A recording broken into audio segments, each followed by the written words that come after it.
Shabbat Shalom, Shalom Lekulam, Shalom Tzadikim. Estamos iniciando mais uma meditação de todas as nossas sextas-feiras à noite, nosso Kabbalah de Shabbat.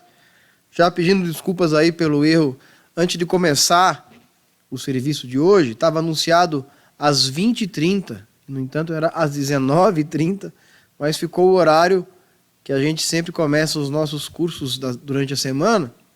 Então estava anunciando lá 20h30, mas na verdade começou já às 19h30, fizemos toda a parte litúrgica e agora, por volta das 8h30, começamos sempre a nossa derachá de cada sexta-feira à noite, ok? Que nós chamamos de Meditação Shabbat Shalom, nome bem prosaico. Bom, todas as semanas eu tenho enfatizado muito a nossa visão, a nossa forma de pensar, tenho trazido assuntos teológicos, muitas vezes polêmicos para muita gente, para aqueles que não são iniciados no assunto, coisas que para nós muitas vezes parecem ser elementares, para alguns mostram-se ser um pouco dificultosas, mas você não deve se preocupar, você deve...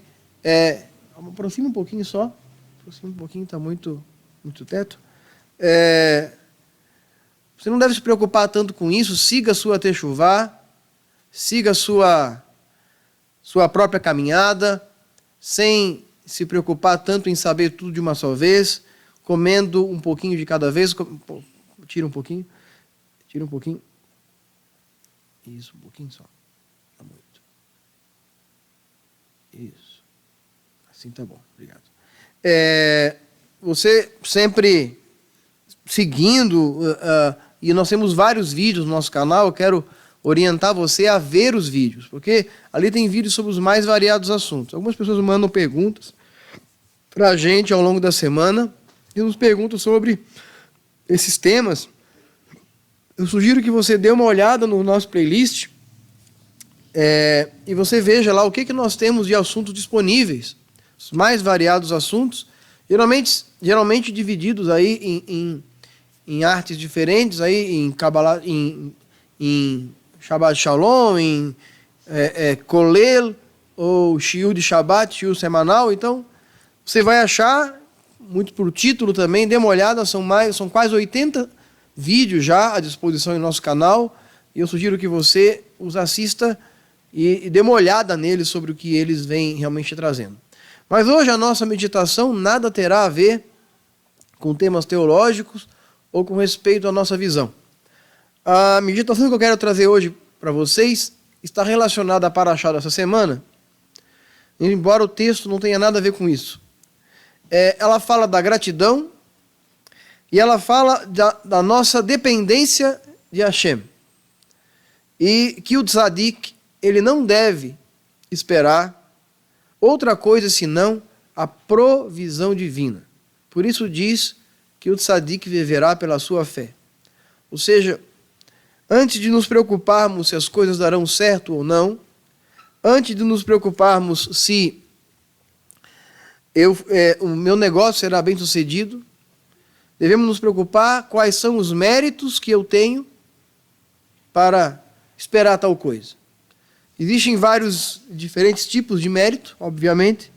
Existem os méritos espirituais, que se referem à observância da Torá na nossa vida, a levarmos a sério a Torá na nossa vida, não apenas no seu contexto literal, mas também no seu contexto moral, verdadeiro, sair da mera verdade e ir na direção de uma realidade.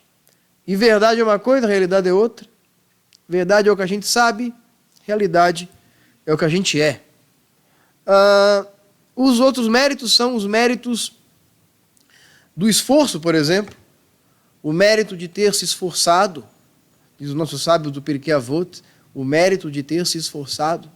Ou o mérito de sermos insistentes, a insistência, não a teimosia, mas a insistência, a aplicação da Gevurá no sentido de dar continuidade, de sermos constantes, de não perdermos o ânimo, também é mérito. Então, esses méritos são sempre levados em conta no que se refere ao nosso sucesso pessoal, em todas as áreas da nossa vida, seja um projeto espiritual, seja um projeto empreendedor, seja um projeto familiar, seja o que for. Todas essas coisas estão relacionadas, não é? O outro mérito está no nosso mérito junto às pessoas, não é? Porque nós precisamos de know-how, precisamos de quem invista no nosso trabalho. Não adianta eu ter uma grande ideia, não é? E eu não ser capaz de entregar essa ideia. Imagine se alguém trouxesse a ideia da Torre Eiffel, dissesse, olha, eu tenho uma grande ideia de construir uma grande torre feita de aço, não é?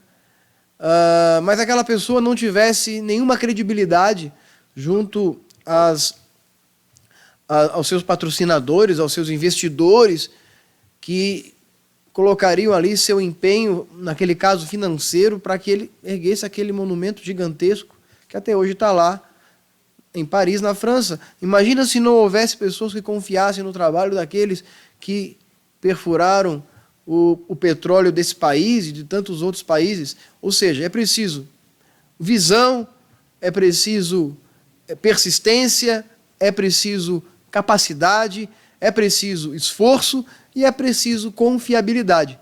E quando todas as coisas humanas se esgotam, antes de tudo vem. Tudo isso aí é humano e muitos seres humanos têm sucesso ao colocar em prática essas coisas que eu citei aqui.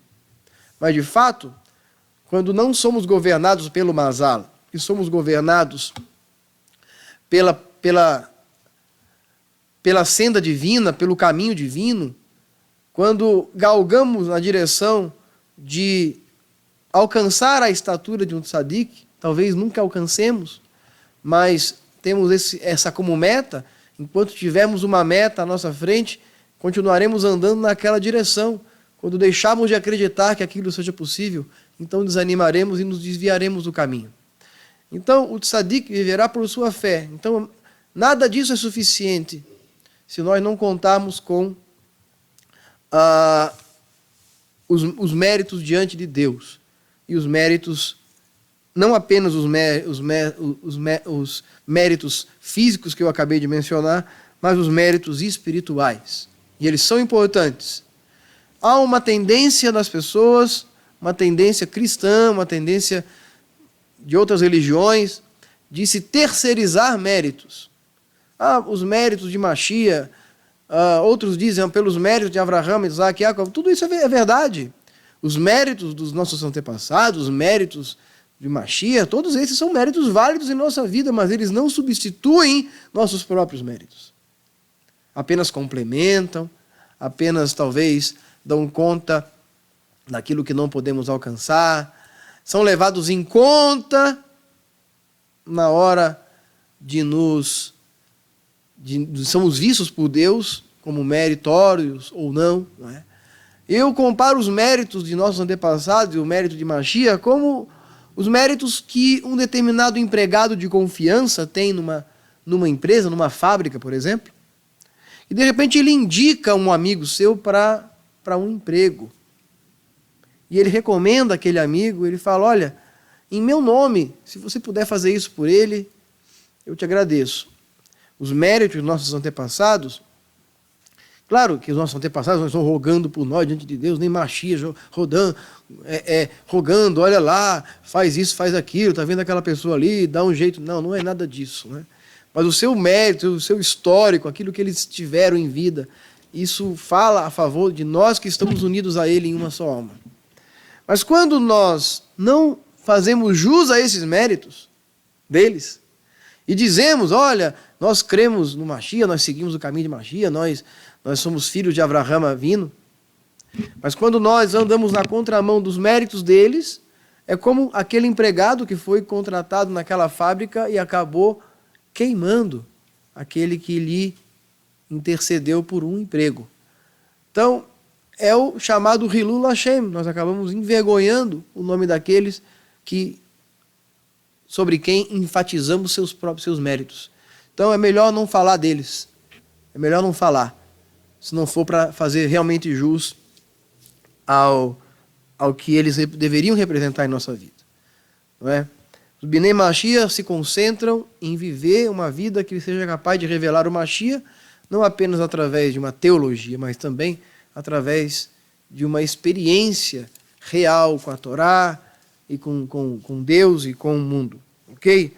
Então, mas mesmo quando temos mérito, somos dependentes da provisão divina. E a provisão divina, ela depende da gratidão. E eu quero ler um texto dos profetas que fala muito sobre gratidão. Mas eu quero mencionar outros textos, entre eles, palavras do nosso pai Yaakov. Capítulo 4 do livro de Ioná, livro dos profetas menores. O pessoal tem falado muito, sobre os profetas menores. Ok, de vez em quando a gente vai tentar falar sobre os profetas menores, quem sabe a gente coloque ele no curso da nossa Yeshivá, que vai começar no semestre que vem.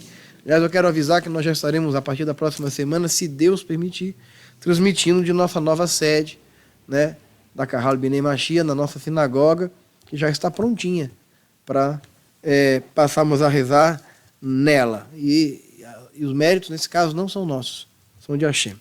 Capítulo 4 de Ioná diz assim, Passuco primeiro. Ioná, Jonas, ficou aborrecido e irritou-se muito. Orou ao Eterno e disse, Senhor, porventura não é exatamente o que eu dizia quando estava na minha terra? Por isso é que me apressei em fugir para Tarsis.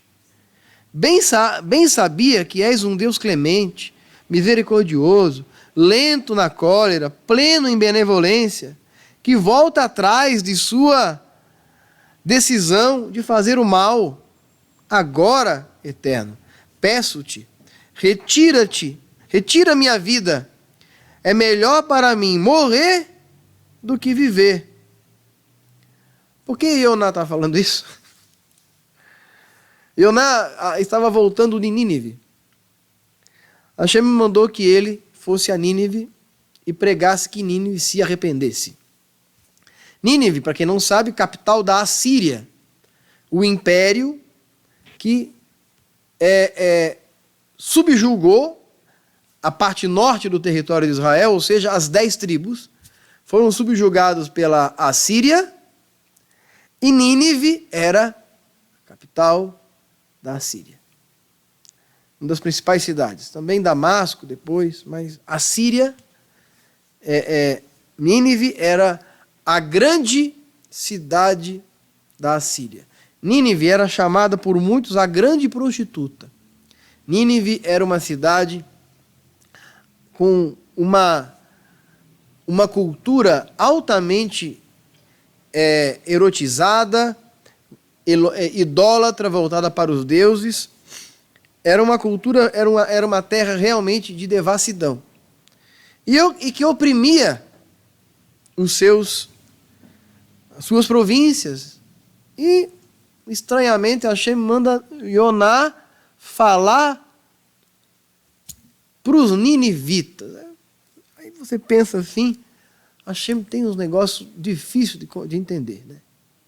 Primeiro ele manda tirar o povo do Egito, aí leva o povo, faz toda aqueles 10 pragas, tira o povo de lá, abre o mar vermelho, tal, tudo isso, matou tudo o faraó, os exércitos dele, tudo. Chegam lá, terceiro mês, comecinho, lá na beira do Sinai, Moshe soube falar com Hashem. E aí, de repente, Deus fala, vou destruir esse povo todo aqui e começar de você um novo povo. Todas as coisas são, na verdade, uma prova. Tudo que acontece com o tzadik é uma prova. Hashem está esperando a nossa reação. É muito difícil reagir de forma correta. Quase sempre nós reagimos pelas emoções, reagimos movidos por sentimentos. E sempre que a gente faz isso, a gente perde a oportunidade de dar a resposta certa. Moshe Rabbeinu deu a resposta certa, muito embora movido emocionalmente por uma aparente ira. E ele disse a Hashem, não, risca o meu nome do teu livro, mas não destrói o teu povo. Ele poderia ter garantido ali sua entrada na terra. Hoje só existiria a tribo de Levi, porque todos os que descendessem dele viriam de Levi, ele era da tribo de Levi. Mas ele amou as tribos de Israel e disse, não, eu fico para fora. Não tem problema. Mas eu quero continuar com eles mais 40 anos. Essa é a atitude de alguém que ama o povo que tem e que não está preocupado em resolver o seu próprio problema. É muito comum encontrar pessoas que estão preocupadas em resolver o seu problema. Enquanto ela puder usar daquilo que ela puder aprender o máximo, ela vai usar, mas depois ela não vai conseguir desenvolver a principal qualidade humana, a gratidão. E a gratidão, ela é tão séria e a ingratidão tão pecaminosa que a ingratidão cega o ser humano. E da ingratidão vem a murmuração, e da murmuração vem a lashon hará, e da lashon hará vem tudo o que não presta. A ingratidão foi o primeiro desejo, o primeiro sentimento ruim que subiu ao coração de Adão e Rava no Éden. Apesar de eles estarem vivendo num paraíso, Hashem colocou diante deles uma prova. A primeira prova foi o fruto. E a segunda prova foi aquilo que a Bíblia chama de Nahash, a serpente. De novo uma prova. A oportunidade de dar a resposta certa. Felizmente, naquele caso, eles deram a resposta errada, porque não foram gratos. A gratidão é o segredo do sucesso. Saiba disso. E aí ele ficou bravo. Por que ele ficou bravo? Porque ele foi lá, a contragosto, tentou fugir, Hashem colocou situação ali para ele, ele acabou sendo jogado para fora do barco, todo mundo conhece a história do Jonas. Chegou em Nínive, tá bom, então vamos lá pregar arrependimento para aquele povo rebelde. E não é que o povo se arrependeu? O improvável aconteceu. Os ninivitas se arrependeram. Convocaram um jejum. Homens, mulheres, crianças e até os animais jejuaram em Nínive. Diz o Midrash que Nínive foi fundada pelo faraó do Egito. E que o faraó não teria morrido na passagem do Mar Vermelho apenas o seu exército. E que ele teria sobrevivido e crido em Deus. E ele teria ido e fundado Nínive. Por isso Nínive já conhecia o Deus de Moshe Rabbeinu, o Deus de Moisés, por causa daquele faraó que o teria fundado. Não sei se isso é verdade literal ou se é uma forma dos rabinos nos ensinarem de que Nínive, em algum momento de sua trajetória, conheceu a Deus, porque senão não seria arrependimento. Arrependimento é techuvá, é voltar. Ou seja, eles deveriam voltar àquele lugar no tempo que eles caíram. E aí, Ioná, a contragosto, foi e falou. Falou para um povo idólatra, falou para um povo mau, falou para um povo que não estava nem aí para nada. Mais ou menos aquele povo que você conhece que não quer saber de nada. E que você falar, não adianta falar para esses. Realmente não adianta. Só que aqui Hashem havia mandado ele fazer. E aí ele foi, não é que eles se arrependeram, e não é que Jonas ficou bravo com Deus, falou, tá vendo? Por isso que eu não queria ir, eu sabia que o Senhor ia dar uma dessa. Eu sabia que o Senhor ia, no fim, o Senhor ia, o que o Senhor ia fazer? O Senhor ia passar a mão na cabeça dele, não falei para o Senhor o que o Senhor ia fazer? Tá aí, ó, dito e feito. Eu conheço o Senhor faz hora. Sabia que o Senhor ia fazer isso. E é por isso que todos os dias de Yom Kippur, nós fazemos a leitura do livro de Yoná. Talvez, pedindo a Hashem, o Senhor perdoa até os ninivitas, quando eles fizeram o jejum. Quem sabe, o Senhor pode ter um lugarzinho aí no seu coração para nos perdoar também. Mas também para mostrar que mesmo um ímpio pode se arrepender. Talvez não o ímpio completo, talvez não aquele ímpio que já não está mais ao alcance da misericórdia divina, porque se tornou um mal para o mundo e para a existência. E esses Deus apenas usa para cumprir um propósito. Mas aquele ímpio incompleto, sabe? Então, até para esse há chance de arrependimento. Aí ele ficou chateado com Deus. O texto segue. Jonas se instalou a leste da cidade e fez ali uma sucá, uma cabanazinha para ele. Fez uma cabana. Sentou-se à sombra e ficou esperando para ver o que iria acontecer à cidade. Então veio o Senhor e fez nascer uma planta e cresceu por cima de Jonas, de modo a dar sombra na cabeça. Então veja bem, quando você faz uma cabana, você usa folhas que você tira verdes, você coloca em cima da cabana com o tempo. Essas folhas se secam e o sol bate em você. É uma construção temporária. Após 7 dias da sucá que a gente faz, no 8º dia ela está completamente murcha. A ideia da sucá é mostrar que nós devemos continuar andando, fazendo novas cabanas. No caso aqui, a Hashem fez com que uma aboboreira, que é uma trepadeira, ela crescesse por cima da cabana que ele tinha feito. Então ele conseguiu ficar ali mais tempo na sombra. O que significa que Deus ainda tinha algo para fazer com ele ali. E todas as vezes em que a vida nos proporciona um momento de descanso, há um propósito. E com certeza o propósito não é permanecer ali. Nunca é. É sempre parte de um processo maior. É sempre parte de uma razão maior. É um mero trilho que conduz à próxima estação.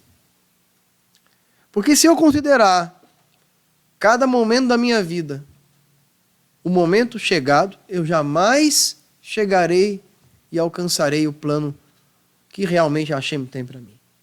Então várias circunstâncias passam pela minha vida. E todas as circunstâncias trazem a nós uma pergunta. E essa pergunta é justamente a prova que a Hashem quer que passemos para darmos a resposta certa. E Yoná ficou feliz. Hashem, que maravilha, fiquei feliz.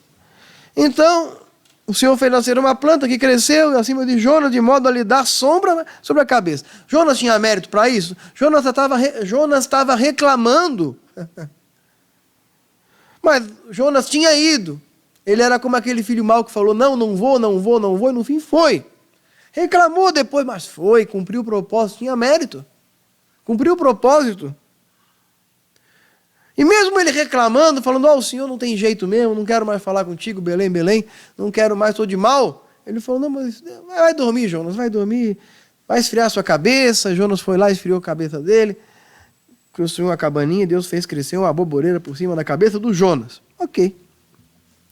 Aí, aliviando-lhe o mal-estar, a pessoa, quem sabe Jonas estava com um problema. E acontece isso, às vezes a gente está com um problema, e o problema faz com que a gente fique murmurando. Tá vendo só? Aí, os ímpios tudo dão certo, tudo que eles fazem prospera, eu estou aqui, eu só me ferro aqui, eu trabalho, nada funciona, olha lá o ímpio crescendo, Porque ainda que os ímpios floresçam como a erva, contudo serão destruídos perpetuamente. Mas agora eles estão... O que eu sei é que agora eles estão dando certo, e eu não.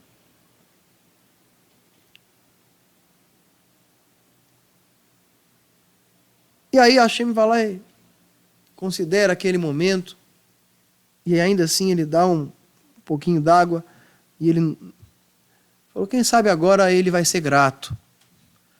Não está faltando nada para ele. E nós que nos unimos ao Eterno e estamos todos vivos hoje, nada está faltando para mim. Não faltou o almoço de hoje, não faltou o café da manhã. Minha luz não foi cortada, minha água não foi cortada. Ou foi, quem sabe? Quem sabe você não teve dinheiro para pagar a luz ou a água, ou a internet, sei lá. Mas eu tenho certeza que se você procurar bem mesmo, você vai encontrar várias razões para ser grato. Se você não encontrar nenhuma delas, nada, agradeça mesmo assim. Seja grato por respirar, seja grato por estar vivo. Tente trazer à sua mente as desgraças, as coisas ruins pelas quais o homem já passou, a humanidade já passou. Pense num tempo antigo, pense nos nossos antepassados, pense na Inquisição, quando nossos filhos éramos levados para a fogueira por proclamar o único Deus. Pense nas masmorras da Inquisição, nas atrocidades do Holocausto. Nossa vida é uma vida boa, mas a gente não consegue enxergar, a gente reclama. E aí, Deus fez crescer uma boboreira por cima da cabeça de Jonas.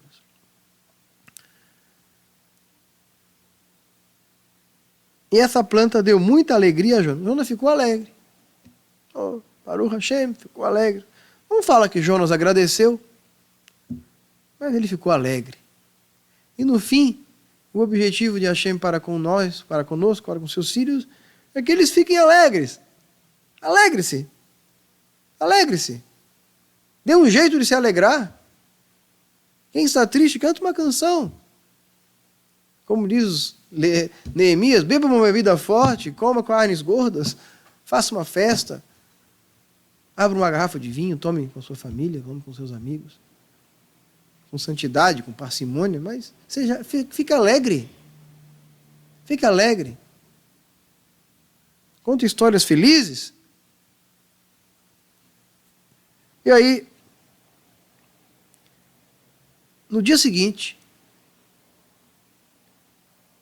ao raiar da aurora, Deus mandou um verme que atacou a planta e ela murchou. Quando o sol se levantou, Deus enviou um vento do Oriente e um vento castigador. E o sol começou a bater de cheio sobre a cabeça de Jonas, a ponto de desmaiar. E Jonas suplicou a Deus e dizia, veja, por que Hashem fez isso? É que Hashem estava com raiva de Jonas. Jonas se afeiçoou à sua cabana. A cabana lhe deu alegria. A cabana não foi ele que plantou. Aquela boboreira que subiu por cima da cabeça, não foi ele que plantou.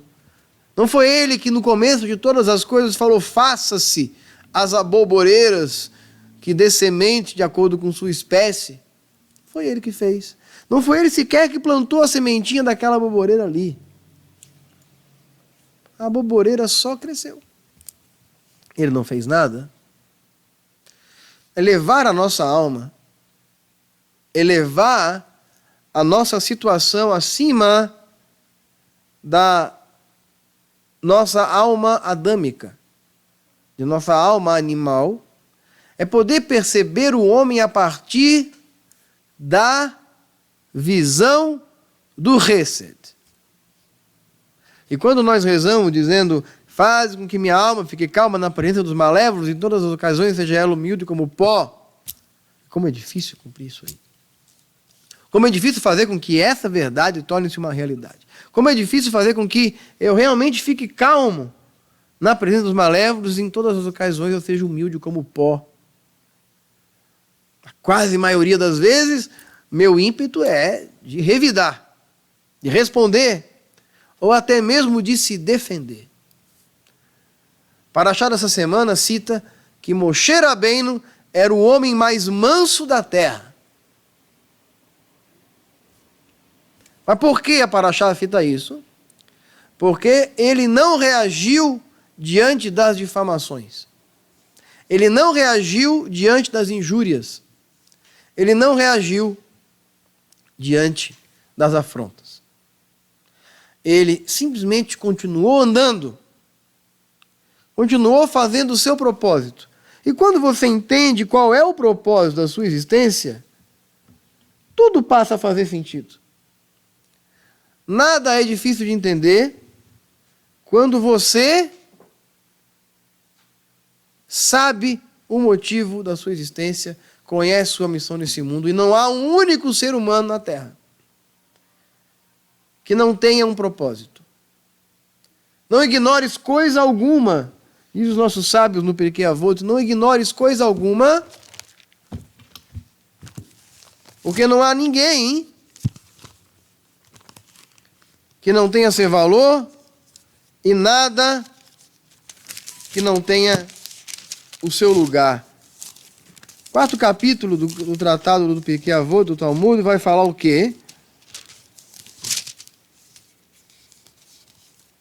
Versículo 3 fala: não desdenhes ninguém e não desprezes coisa nenhuma, pois não há ninguém que não tenha sua hora e não há coisa que não tenha seu lugar.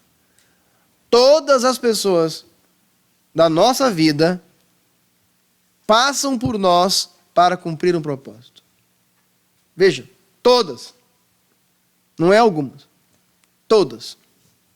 Seja essa pessoa um anjo enviado da parte de Deus, uma pessoa que represente um anjo enviado da parte de Deus para nos abençoar.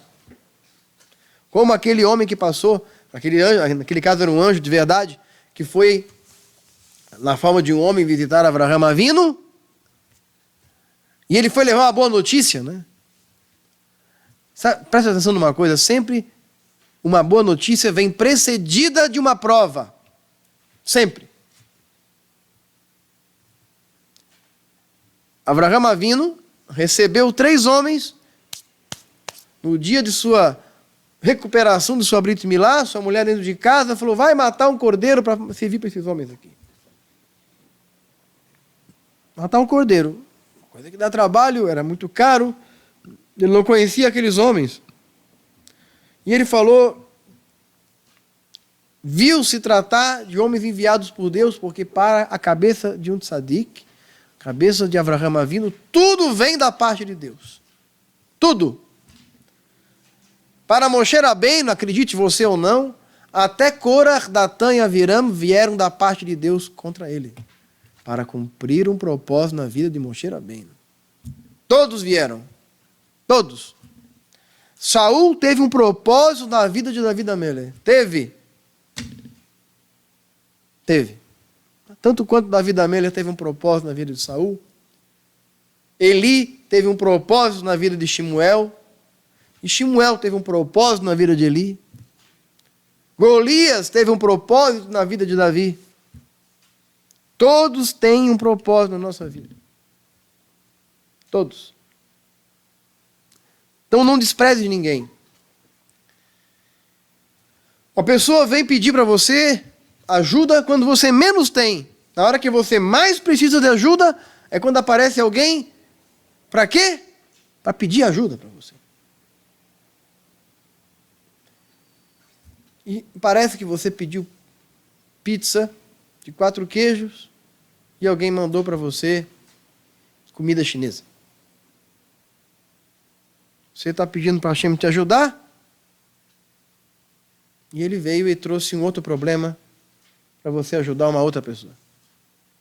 Não tem lógica. A lógica é, não desprezes ninguém. Aquela pessoa pode ser um profeta Elias. Não, pessoalmente. mas está representando aquilo que Elias representou na vida daquela mulher.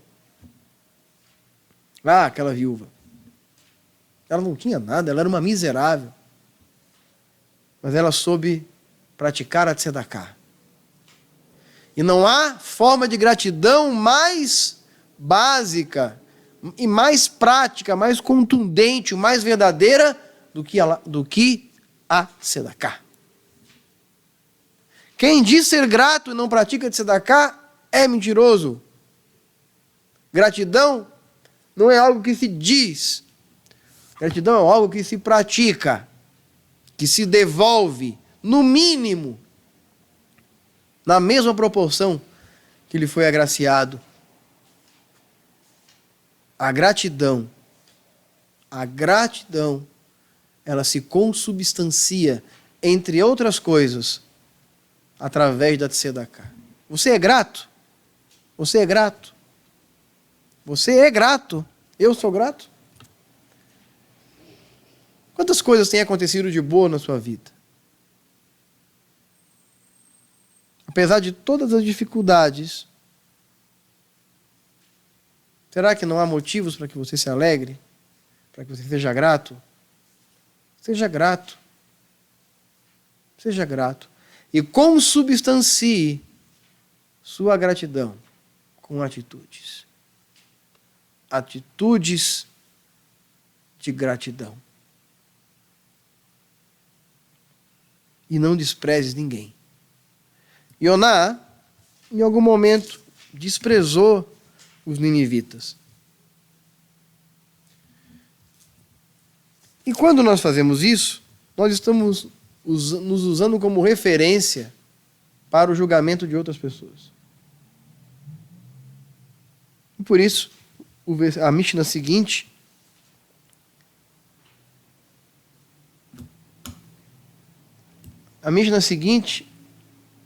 vai dizer o seguinte: seja humilde, muito humilde, pois a tua esperança é servir de comida aos vermes. É servir de comida aos vermes. Seja humilde. E aí, quando fala de vermes aqui, eu me lembro do verme aqui. Qual é o propósito da boboreira? O propósito daquela boboreira foi dar sombra para Jonas por aquele tempo. O mesmo verme que matou a boboreira é o verme que se alimentará de nós quando nós morrermos. Veio o verme, comeu a boboreira, e veio o vento. E o vento representa todas as coisas quando elas dão errado. O vento derrubou a casinha de Jonas e o verme matou a boboreira. E aí Jonas ficou triste. E Hashem falou para ele assim: e o sol começou a bater de cheio sobre a cabeça de Jonas, a ponto dele desmaiar, e Jonas suplicou a Hashem, dizia: é melhor para mim morrer do que viver. A frase, fruto de uma mente louca. Nunca é melhor morrer do que viver. É sempre melhor viver. Porque enquanto estamos vivos, estamos cumprindo o nosso propósito na existência. Quando morremos, tendo o nosso cumprido ou não, deixamos de existir. Só temos valor para a vida, para o mundo, para a existência, estando vivos.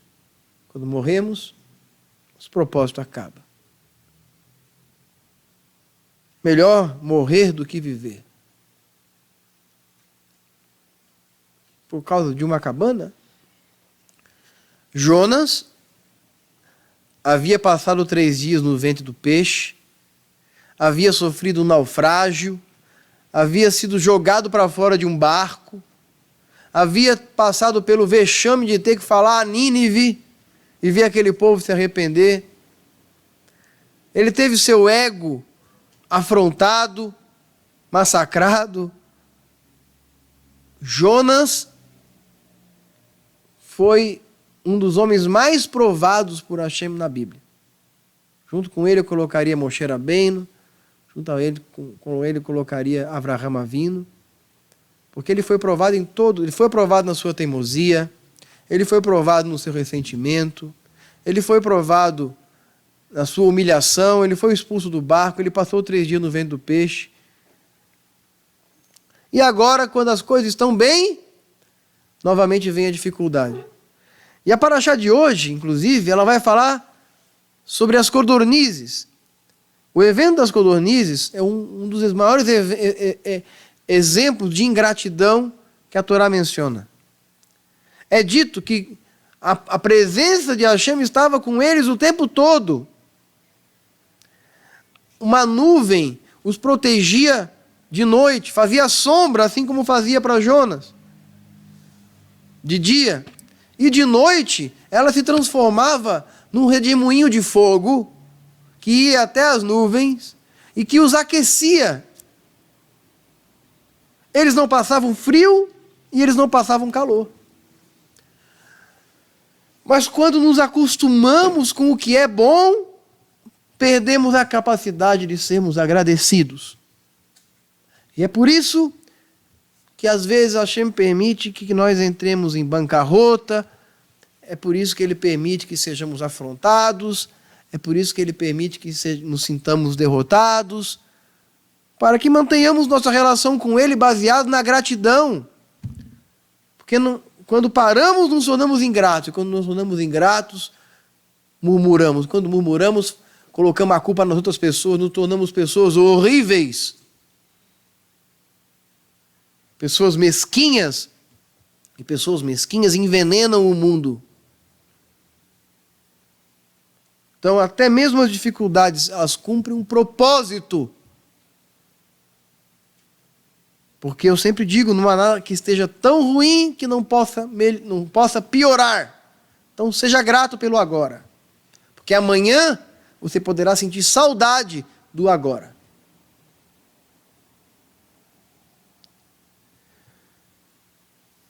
Para mim é melhor morrer do que viver. Então Hashem lhe disse: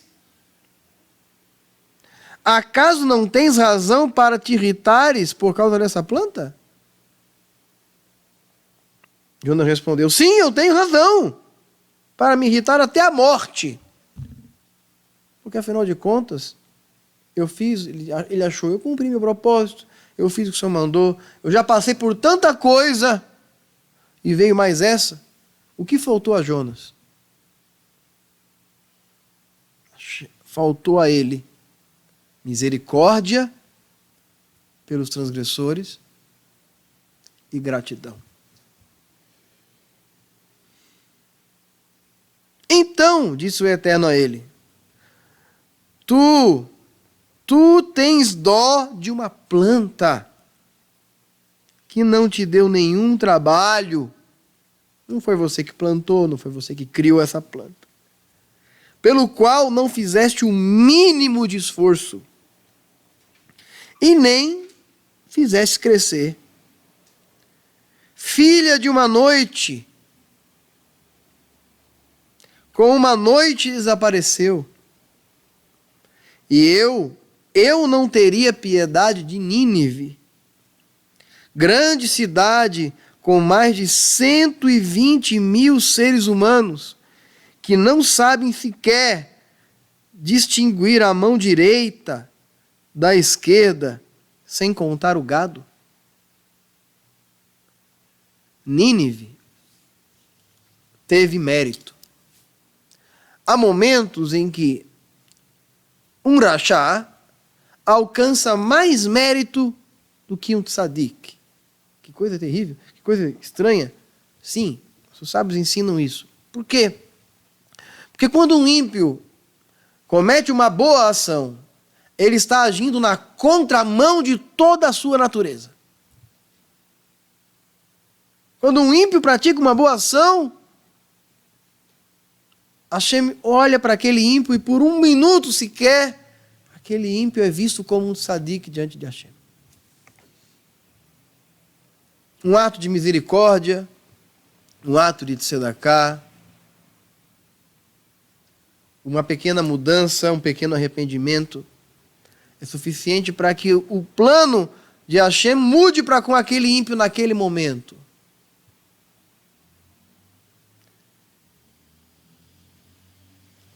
A techuvá do ímpio ocorre quando ele se arrepende.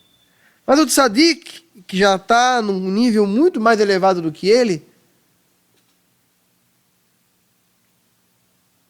mérito para ele é algo muito maior. Porque o mérito já é parte dele. Então, o mérito que Nínive alcançou naquele momento diante de Hashem superou os méritos do próprio tzadik, Yoná. Porque Yoná, sendo um tzadik, não conseguiu olhar por algum momento com os olhos que um tzadik deve olhar, que é o olhar do Hesed, da bondade. Quando o tzadik não olha com os olhos da bondade, ele se torna pior que um ímpio. Porque a sua natureza deveria fazer com que ele olhasse com a bondade. O tzadik não é aquele que não peca. O tzadik não é aquele que não erra. O tzadik é aquele que enxerga o mundo pela perspectiva do divino, pela perspectiva de Hashem. É aquele que representa Hashem nesse mundo, em sua geração. O tzadik atrai pessoas para próximo dele. O tzadik faz com que as pessoas queiram estar junto dele, queiram estar perto de sua luz, queiram se aquecer no seu calor. O tzadik cria uma singularidade em torno dele, que as pessoas automaticamente se aproximam dele. O tzadik cria uma singularidade tamanha que o céu e a terra se tocam. Mas da mesma forma, quando o ímpio se arrepende, ele é visto, ainda que por um momento, como um tzadik. E os ímpios passam pela nossa vida também para nos provar. Também para que aprendamos a vê-los pela perspectiva de Deus.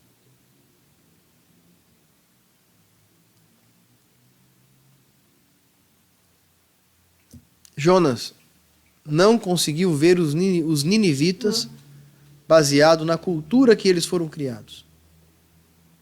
Yoná foi criado numa família judaica. Os ninivitas foram criados numa família ninivita. Enquanto para Jonas eles eram ímpios, para Hashem eles eram almas perdidas, que careciam do conhecimento de Hashem. E Hashem lhes proporcionou isso. Nínive depois veio a desaparecer, mas não sem a chance de ter mudado sua história, e por um momento mudou. A gratidão de Nínive foi o seu grande mérito. E nessa história, a ingratidão de Yoná foi justamente o que lhe faltou. Voltando ao que eu estava dizendo sobre a paraxá de hoje, apesar da presença divina estar junto deles, a forma de uma nuvem de sombra, na forma de uma fogueira de luz e calor, a paraxá, a sexta aliada dessa paraxá de hoje, ela começa dizendo que eles começaram a murmurar. Fala que quando a arca levantava, Moshe dizia: levanta-te, Hashem, e que os teus inimigos se dispersem, e que os teus adversários fujam diante da tua presença, e Hashem fazia isso acontecer. Paz. Todos os inimigos caíam diante dele. Cantamos agora há pouco, na liturgia do Kabbalat Shabbat. Preparas uma mesa diante de mim, na presença dos meus inimigos. Mas o que acontece comigo quando isso acontece?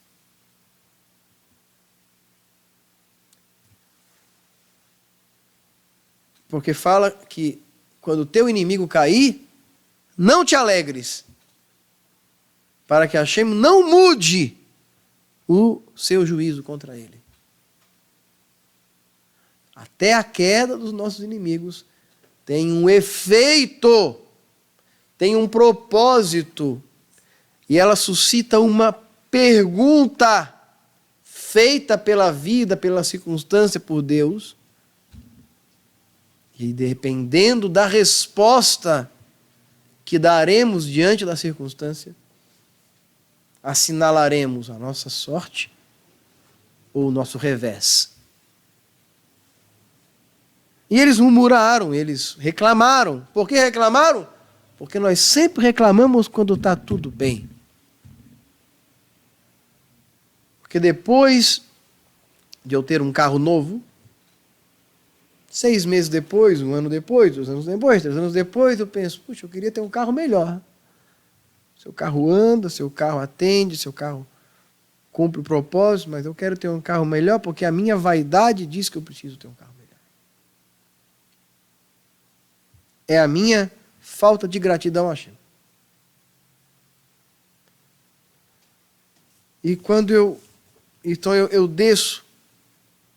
desço ao estágio da minha alma animal e começo a reclamar. E aí é dito que o fogo, a coluna, ela incendiou as bordas do arraial. O que significa isso? As bordas do arraial significa a proteção divina. Quando nós deixamos de ser gratos, nós derrubamos as muralhas de proteção de Hashem em torno de nós. Então nós nos tornamos vulneráveis. E aí eles começaram a reclamar.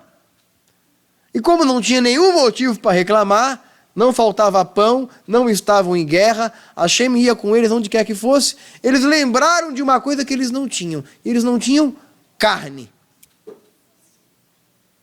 Carne. Eles tinham tudo. Eles queriam carne. Foram para Moshe. Precisamos de carne. Ele falou, não temos carne. Como é que eu vou alimentar 600 mil pessoas? 600 mil famílias? Moshe foi para Hashem, perguntou. E amanhã nós vamos detalhar esse assunto, porquê dessa carne e tudo mais. Muita gente tem muitas perguntas sobre isso. Hashem me falou, pode ficar tranquilo. Diga para eles que ainda hoje eles terão carne. Tanta carne que a carne sairá pelos seus narizes. E é dito que cada um colheu cerca de 10 homeres. Um homer custa 3,5 litros aproximadamente de capacidade. 10 homeres de codornizes era um balaio cheio de codornizes. Não faltou carne para ninguém. E de geladeira cheia, com a carne ainda entre os dentes, é dito, Deus enviou uma praga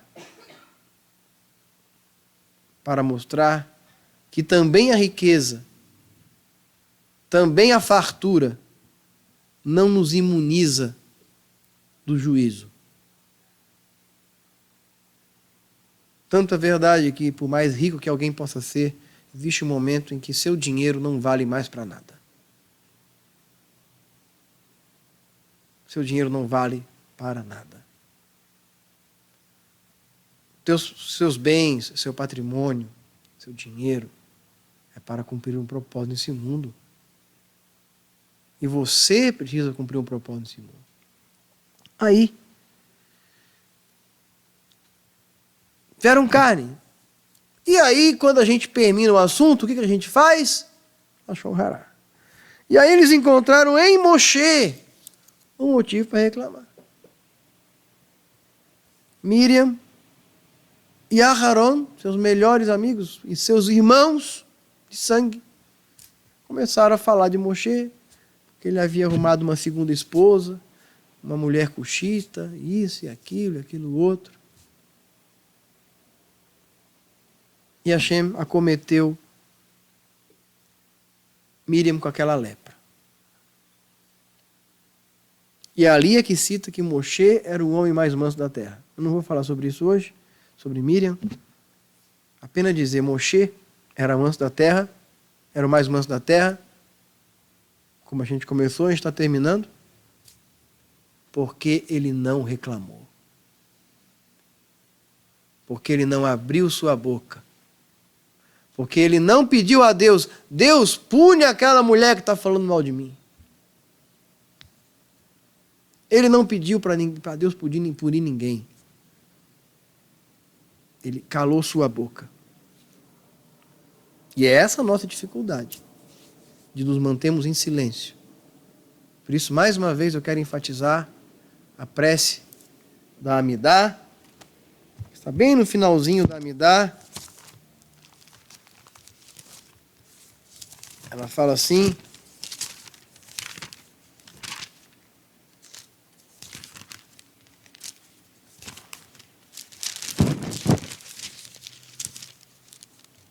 preserva minha língua de calúnias e meus lábios de duplicidade.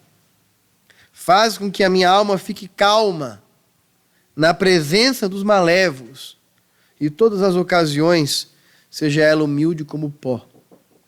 Que o meu coração ame a tua lei e a minha alma seja sedenta dos teus mandamentos. Aniquila os projetos daqueles que me querem o mal. Destrói os seus desígnios. Atende-me por amor de teu nome, por amor de tua destra, por amor de tua lei, por amor de tua santidade, para que se regozijem os teus amados, e as palavras da minha boca e as meditações do meu coração te sejam agradáveis, meu, ó Eterno, meu protetor e meu redentor. Que Hashem nos ajuda a ser gratos. O poder da gratidão, o maior de todos os méritos e o segredo de toda a prosperidade. Shalom lekulam, shalom tzadikim.